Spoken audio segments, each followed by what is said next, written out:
Hey everyone, this is Tyler with Total Pursuit, and I'm going to do a little video for people who are having trouble with shooting a recurve, or people who are thinking about getting a recurve, so that maybe I can help them not have the problems that I've had, and also help people who are currently shooting a recurve and might be having the same problems I have. Now, I used to be a compound shooter, so starting with a recurve was a huge learning curve for me. So I think I had a lot of trial and error, and I found some things that worked for me. So I'm not going to do a video that tells you how to shoot a recurve. I'm going to do one that's going to tell you what's worked for me when I had a lot of trouble in the beginning. So first of all, when you get your bow, make sure you have it set up correctly to the way that you shoot. Make sure that your tiller is set up the way it should be. So the tiller is going to be the angle at which your lower or upper limbs is canted forward or backwards. So when I first started shooting, I got this bow and I was shooting good, 10 to 20 yards, because that's all I had room for in my house. And I was like, all right, this is pretty cool. I had it set to the factory settings, no tiller, my limbs were aligned vertically, that was all good, my brace height was set good. So I was shooting all right, and I was pretty proud of myself. And then I went to the range and I started to try to shoot at 30 and 40 yards. And let me tell you what, it was the most frustrating thing I have ever experienced when it came to shooting a bow. And what I found over time was that my nock point was set for a split finger shooter, so one finger over the nock, two under, and I was shooting 3 under.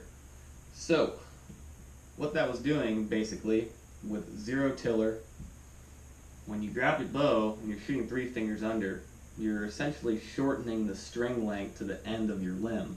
So if you think about that, you're pulling back and that lower limb is getting more out of your draw length, and it's going to pull much quicker and finish its stroke with the arrow, and that top limb's still going to be continuing through. So it's going to snap into place, and essentially your arrow is going to be angled down. So if you know what string walking is moving your fingers down at close range to adjust for the arrow arc as it comes out upward, because that's how arrows come off the rest or off the shelf on a recurve.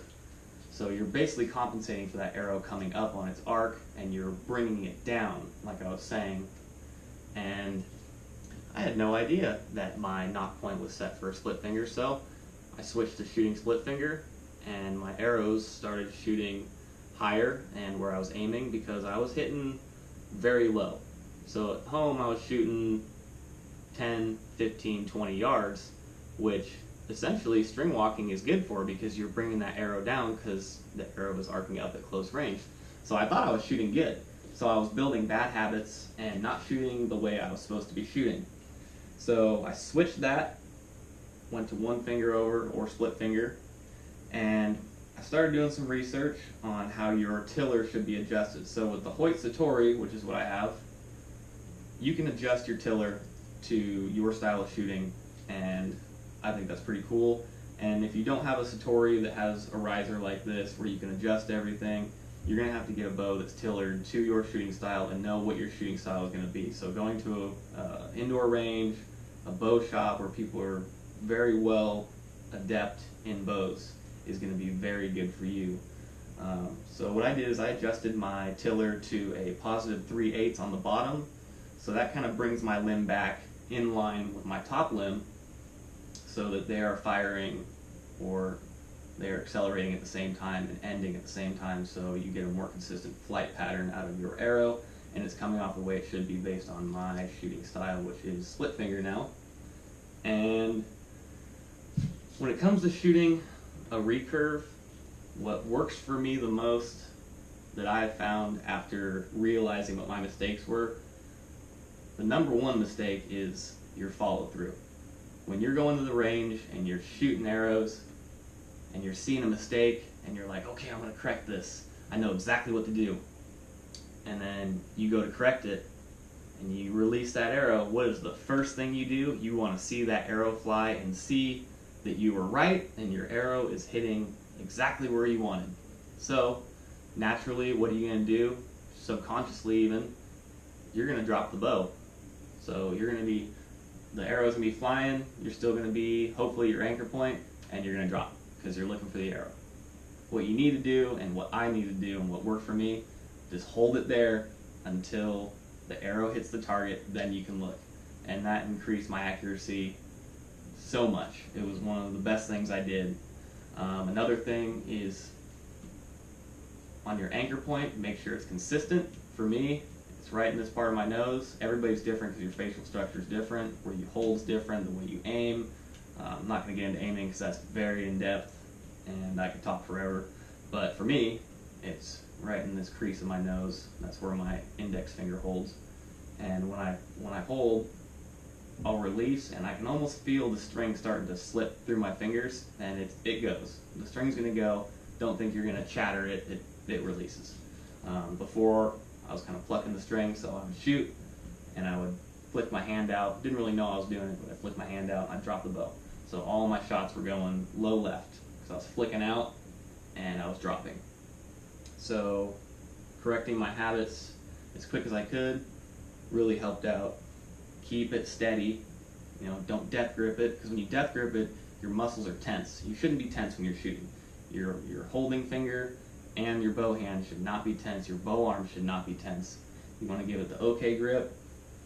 Come in, grab it nice and comfortable. Okay, fingers are out. Sometimes I'll hold my fingers loose so you can rest them on the front of the bow depending on what's comfortable for you, but I just make the okay grip and I'll just keep my fingers loose. And what that does is that relaxes the muscles in your arm. So if you think of like holding your arm super tight and you got tension on the bow and you release that tension, your muscles want to relax. So that's going to make your hand relax. That's going to make your grip relax. And that's where changes in your arrow flight are going to occur, I think, the most. Your release needs to be smooth, needs to be consistent. I started out with a really cheap finger tab. It was just leather, didn't have anything smooth on it, and it was all right, but my fingers were squeezing the knock, I found out. So what I did is I got a can't pinch finger tab. So if you're looking for that in a store, it looks like this. It's a little piece of paper, it's gonna have the tab on it. They're relatively inexpensive, they're like $10.99, so that's a pretty good price. And what I like about it is, when you put your finger through it, there's this plastic block that's going to block off your index finger from your middle finger. So when that knock is through the center, right there, you're not going to be pinching the knock, which I think helps with accuracy overall. And it's got calf hair on the front, so it's super smooth. And then it's got a middle layer of this super thin, it's almost rubber, I guess say like bicycles, inner tube rubber. And then the backside's a fairly thick layer of leather. So I think that really helped, being a smooth release, not pinching, and being consistent with your hold and consistent with your release. And I've even discovered that holding your hand after you release at your anchor point while holding your bow up still and just waiting to hear the arrow hit, your accuracy is going to go up a lot.